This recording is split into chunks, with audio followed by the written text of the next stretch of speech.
Hey everyone. I don't know how well you can hear me, but it's me. Yep. I'm doing this quickly because I have a little bit of time. I'm not sleeping tonight because my pain level is just through the roof right now. So I'm trying to just keep my mind off of that. So for those of you who are maybe just meeting me for the first time, my name is Margaret. I'm 31 years old.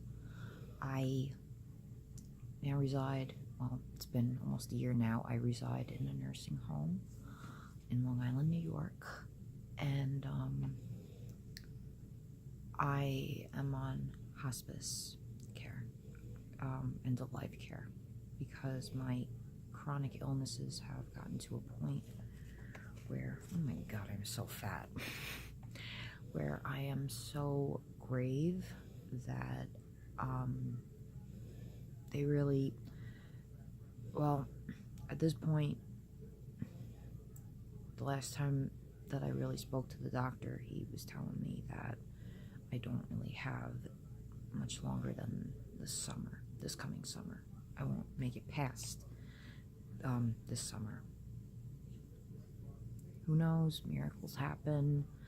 Medical science is coming up with new things, but I'm preparing myself for what is most likely going to happen. The last time that I was in the hospital, after I had gotten diagnosed with chronic MRSA, which is a very deadly infection, which almost did kill me twice, I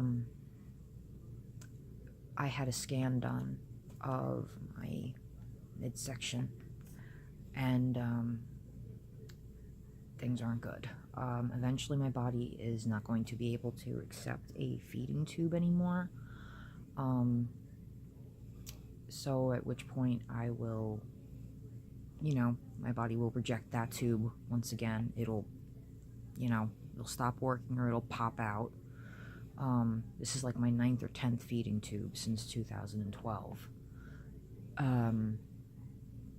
But when that does pop out, I will slowly starve to death. And unfortunately, TPN, intravenous nutrition, is not an option for me because I have done that in the past. 1, it did not work for me.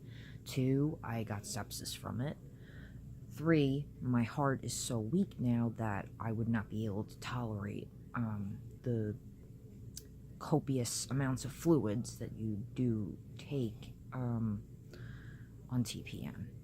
TPN, it's, look it up if you do not know what it is. It stands for Total Parental Nutrition. Hope I just said that right. Goodness, I should know these things. But anyway, as I have promised most of you, I'm doing my very first Q&A, and I hope that this goes well. There will be others. So, let's get started. Okay, these are just, I get asked questions every day of my life about what I've been through, what I'm going through, what will happen in the foreseeable near future. So, on my Facebook and on my Instagram, I asked, you guys to post some questions, and here's what I got. So, yeah, not too attractive. I gotta do something about this. That's what happens when you're sick. Your teeth fall out. Okay,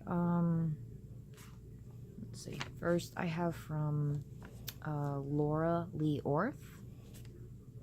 Hi, Laura. She's a sweetheart. Okay, her question is, what was your inspiration for becoming a filmmaker, and why the horror genre specifically? Oh boy, I sure do miss my filmmaking so much. so much. I miss my filmmaking family, my macabre family. That's, well, if you're in the horror industry, then you might know of Macabre Film Festival. Shout out to Elsie and Adam Ginsberg. Okay, so my inspiration for becoming a filmmaker. Wow. When I went and started my recovery from my anorexia, for those of you who don't know, I'm a recovering anorexic. Through everything, I was always writing like poetry, you know, doing writing in general.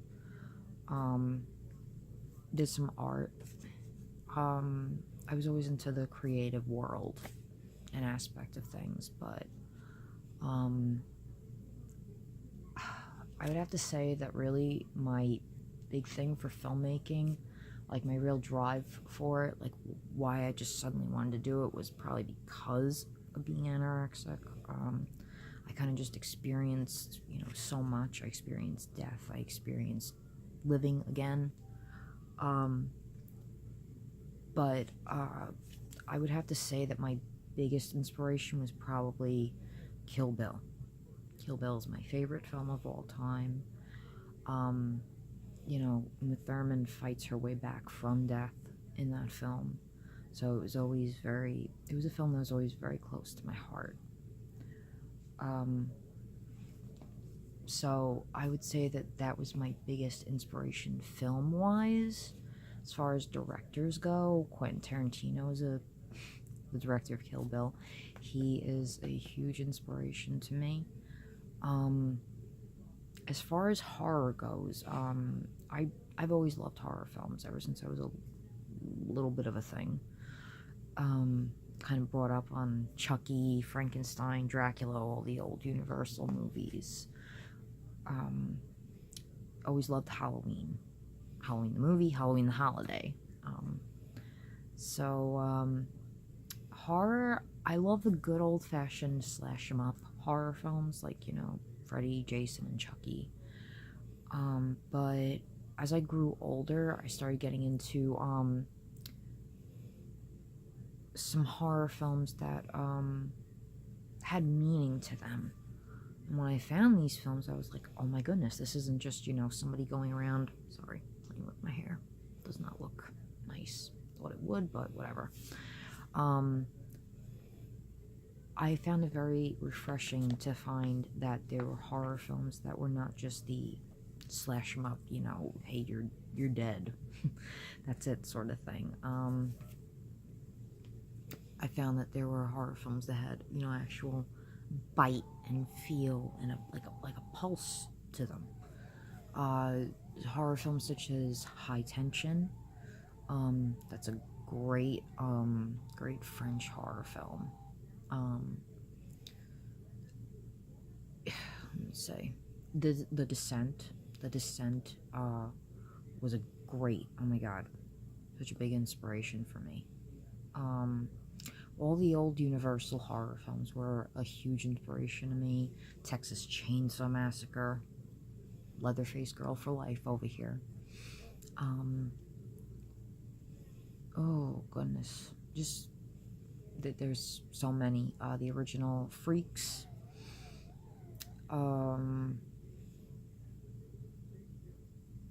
I especially love foreign horror films, because that's where your mind really gets thinking. So at least that's what I've experienced, you know, with horror films, that the foreign genre, you know, really gave me the most pulse, it made me feel the film, you know, so to speak.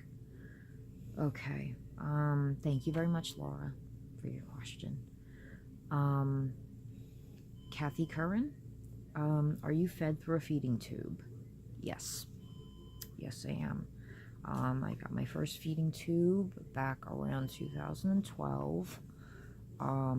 I have a GJ tube, which is 2 tubes in one set. Let me see if I could get it. I'm hooked up to my feed right now, so yeah, I can't really kind of see it. But yeah, there's two ports to my feeding tube. There's the G and there's the J. The J bypasses the stomach because I have gastroparesis, which means my stomach is completely paralyzed. It doesn't work. Does not work. I get tremendous pain and usually vomit about 99% of the time whenever I take any food or liquid orally. I cannot tolerate solid food anymore. Haven't been able to for years now. Really can't tolerate any food or liquid. That's why in the J, I get fed my formula and I get fed my medications because I have malabsorption syndrome, which means even if I do take something in my mouth, it's not going to absorb into my system. That goes the same for medications. I could take a powerhouse painkiller orally, and if I do, ain't gonna work. I don't feel a thing, and it's not because I have a tolerance to it or anything. I could take anything by mouth, and it will not work at all. But crushing it and putting it through my J tube bypasses the stomach, making for an easier absorption or, breakdown process in there. So the meds work faster and better. My intestines don't work that great either.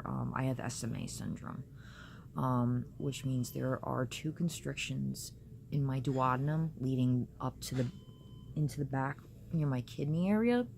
Very, very painful, and very, very deadly. That and gastroparesis are like 2 things you do not want to have. That's like a death sentence right there. So just those 2 things alone puts you in a terminal status. So yeah, but yes, Kathy, I am fed through a feeding tube. Like I said, J is for formula and medication, and the G is strictly for draining. I have to drain. I have no choice. There are people that don't understand gastroparesis or SMA syndrome, and when they hear about somebody that drains things from their stomach, they kind of look down on it. Well, guess what? If I don't drain stuff from my G tube, I aspirate and choke. Yeah. So if I forget to drain my tube every night before I go to bed, usually the nurse or an aide around here, somebody wakes me up because I'm choking in my sleep. My mother caught me choking on my own blood in my sleep. I was vomiting in my sleep and choking on it a few weeks ago. So, yeah, basically, I don't drain the tube. I die that much quicker. So, okay, thank you very much, Kathy. Oh, there's a second question from Kathy. Are they helping you where you are? Oh boy, this is a loaded question because for those of you that follow me on Instagram and Facebook, I've been complaining my little ass off about this place. It's 50-50. 50%, excuse me, I drank some water and because I'm constantly dehydrated, but I'm about to puke my brains out, but sorry. 50% of the staff here they're beautiful people. They're so sweet, such angels. Other 50% can go fuck themselves. I have great nurses for the most part. I wouldn't trade them for anything. I know who's got my back and I've got their back. So, a lot of crap goes on in this place. People complain about stupid shit, staff and patients. But take this down for a minute. It's a medical facility. What do you want? Nobody's ever going to be 100% fully happy, with anything. But no place is going to be perfect. I've tried to leave this place, but I've inquired to other places about their care, but when they hear how young I am and how sick I am, they don't want to know me. So, you know, where I am right now, it's kind of like, you know, the best I'm gonna get. And for the longest time, I mean, I've been all over the country for medical care. You know, you name it. I've gotten heart surgery in Ohio. I've been to several other states for specialists, you know, in hopes of finding cures or some sort of relief. But, you know, you could travel anywhere, and if you've exhausted all your options, it's like, it wasn't my choice to come and live here. I had no choice. I could not live on the outside anymore. I'm not meant to live on the outside. I'm just not. I'm just not. This is where I belong. It's unfortunate, and it's sad, but I've got no choice. But yeah, for the most part, I mean, I could say, you know, I do get, you know, semi-decent care here. I love the people that really do care for me wholeheartedly. But there are people who I believe have a personal vendetta against me for whatever reason. I don't know if it's racial or, you know, jealousy. It's a soap opera. It's dramatic bullshit. And it shouldn't be that way, because I'm fucking dying. You don't treat a dying person, or any person who's at any stage of their life whatsoever, you don't treat them the way that I get treated here sometimes. After I developed my MRSA, I'm not going to say my weight, but right before I got diagnosed with the MRSA, I was, you know, very, very underweight. I still am very, very underweight, but I wound up retaining so much water right after I got diagnosed. Sorry, I'm out of breath, and I'm so tired. Sorry, guys.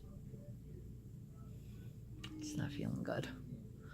That's why I've been putting this off, because when I go to do it, I just feel so shitty. So shitty. It's so hard.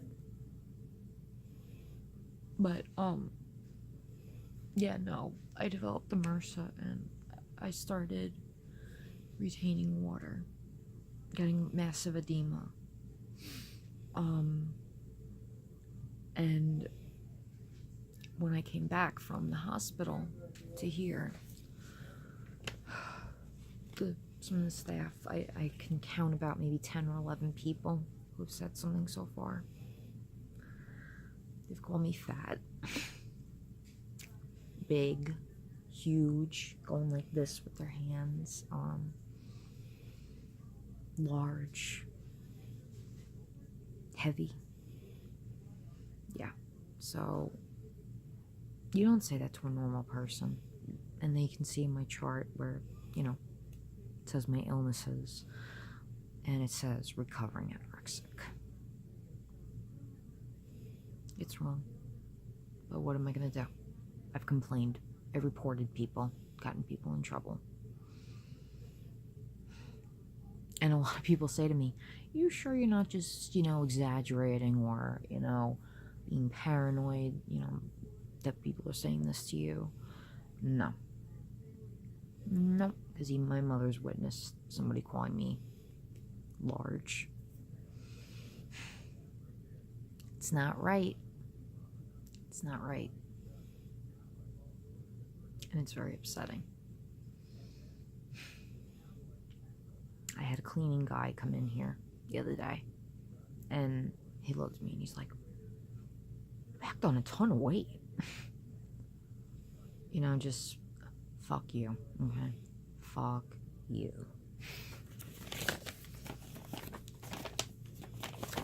that weight will come off. Well, the water will come off.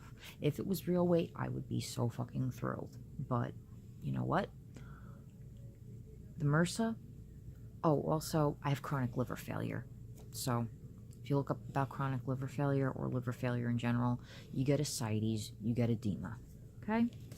There you go. Okay, Anthony Mazzara. What are your horror inspirations and favorites? Okay, well, I kind of answered this already. Yeah, I said the Universal horror monsters, original Texas Chainsaw Massacre, foreign horror films. Let's see, what about horror directors? Let me,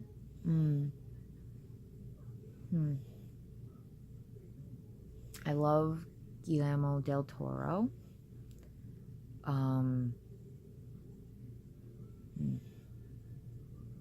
Goodness, why am I so blank for horror directors right now? Jesus. I mean, well, besides my entire macabre family, please go look up the Macabre Fair Film Festival.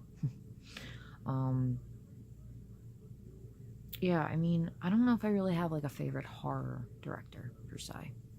Like, my favorite director is Quentin Tarantino, but as far as a horror director, I don't know, I love a lot of them. Lars von Trier. I mean, he's not like technically solely horror. He's just bizarre. But yeah, and favorite films, you know, I already went over my favorite horror films.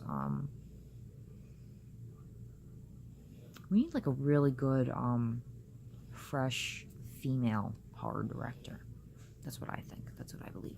Like a real good one. Was gonna be me, but God had other plans. Okay, Erik David. Hi, Erik. Love you, honey. How do you deal with all the physical problems day after day without giving up? Oh, goodness.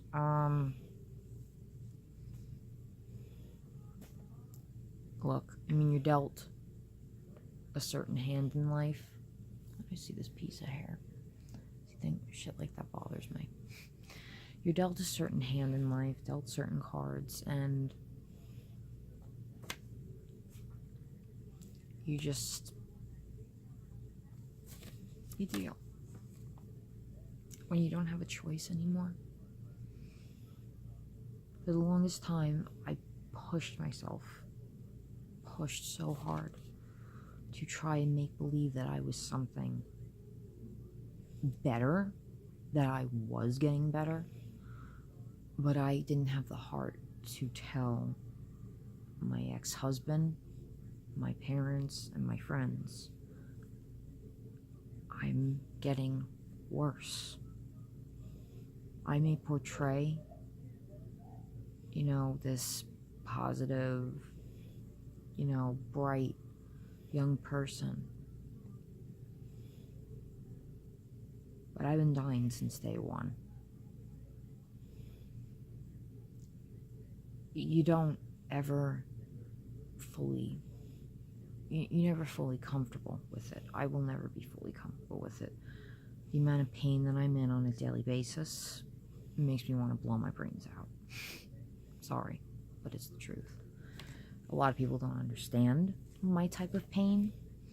Basically, picture somebody setting off a bunch of guns and a bunch of knives. Like somebody shooting a gun with a knife in it and then setting those knives on fire.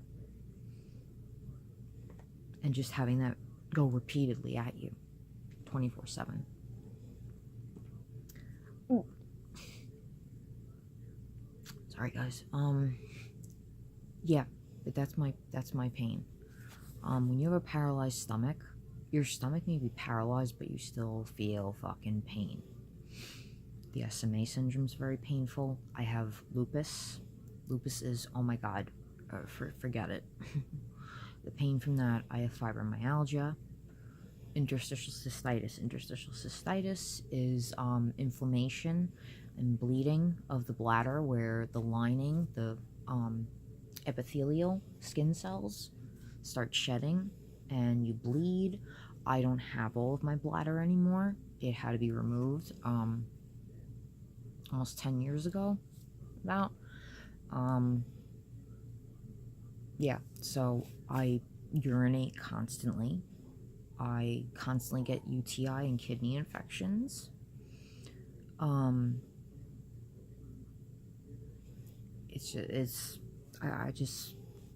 cannot, like, convey enough how painful it is. And for that reason, I am on Dilaudid. I know that this whole opioid, epidemic and crisis, yeah, I mean, there are people who abuse it, but I'm sorry for you guys that, for you, anybody out there who, I mean, God bless you, please try and get help for your addiction, but you are making it harder for people like me that truly do need these medications to survive. And it's not because I'm dependent on them, it's because this medication gives me a quality, a somewhat quality of life. It gives me, like, I'm at 0% every day. My battery is dead every day. My internal bodily battery is kaput. But with Dilaudid, I have a 5% charge, and that little 5% charge can get me at least through the day, because without it, I would be in bed, I would be passed out from pain, and that would not be any sort of a life. I mean, I don't even have a choice anymore. I have to take a narcotic. Because I had problems with my liver for a very long time. My liver enzymes were always raised, but when I went into my initial liver failure, one of the scariest things in my entire life, I went into liver failure the first time December of 2016. It was right around Christmas. I was in Stony Brook Hospital for a gastroparesis flare-up. I went 2 weeks without eating or drinking because I could not tolerate anything, literally. And I was in Stony Brook for the gastroparesis, and while I was there, I told them, I said, oh, I usually take Dilaudid for my gastroparesis flare-ups. They took one look at me and they're like, we're not giving you any narcotics. Narcotics make gastroparesis worse. Yes, this is true. That is a true fact about narcotics and gastroparesis. But I am going to say this. From my experience, Dilaudid never slowed down my gastric responses. It has never given me constipation. It actually makes me crave food when I take it. Like most narcotics, a lot of people, like with stomach issues, they throw up for narcotics, like immediately when they get them. Because it slows down things. But with me, when I take it, I don't vomit, usually. And I get cravings. I don't have an appetite anymore, but I get cravings for certain things. Like my appetite it's totally gone. But when I take Dilaudid, I don't know. I just get cravings for things. It's like I smoked a lot of marijuana, and I do that too. I vape medicinal marijuana now. I was on Marinol for the longest time, but I found much better results with just vaping marijuana. So I do medicinal marijuana, and I take the Dilaudid, and those two combined, I mean, it's not a cure, but like I said, it gives me that little 5% charge. But anyway, getting back to my liver failure, when I went into my liver failure, they gave me IV Tylenol. I explained to them that I had raised liver enzymes and it was suspected that I did have hepatitis for the longest time. I was seeing a hepatologist, but she could not definitively get the markers down pat for me through my blood work. Like, my blood work would show markers for hepatitis, but then it wouldn't. It's a very, very drawn out process. It took years. But I was always told, watch it with Tylenol, or anything with acetaminophen in it. So anyway, they gave me IV Tylenol back in December of 2016. Well, that one dose of IV Tylenol that they gave me, I was woken up in the middle of the night, and I was told that my liver enzymes, well, the normal liver range for liver enzymes is, like, I believe 20 to about 60 or 70 units. Well, when I asked them what my range was, what my count was, they looked at me, she looked at me, she said, "You don't want to know." And I said, "No, I do want to know." It was in the 10,000s. Yep. So I had to get transferred to Mount Sinai Hospital. I lost my memory and all my bodily functions within about an hour. I was supposed to get a complete liver transplant, but I was deemed to be too high of a risk for it. So I have chronic liver failure now, and I've never fully recovered from that initial failure, which I really almost died from. Very, very close. And when you don't even recognize your own parents, and you don't know what holiday is coming, you don't know who you are. Yeah. So after that happened, I finally got my Dilaudid back, and I think that was the least they could have done after putting me through the IV Tylenol. I cannot take Motrin because it hurts my stomach. I am allergic to Neurontin and Lyrica, legitimately. I break out in hives and rashes. I can't do morphine. Morphine does make me vomit, makes me break out in hives and rashes. Fentanyl makes me break out in hives and rashes. And I don't touch Tylenol with a 10-foot pole. I've tried holistic routes. I've tried plant-based things, plant-based diets, stuff to detox, everything. I've done it all. I've gone down every single path. This is the path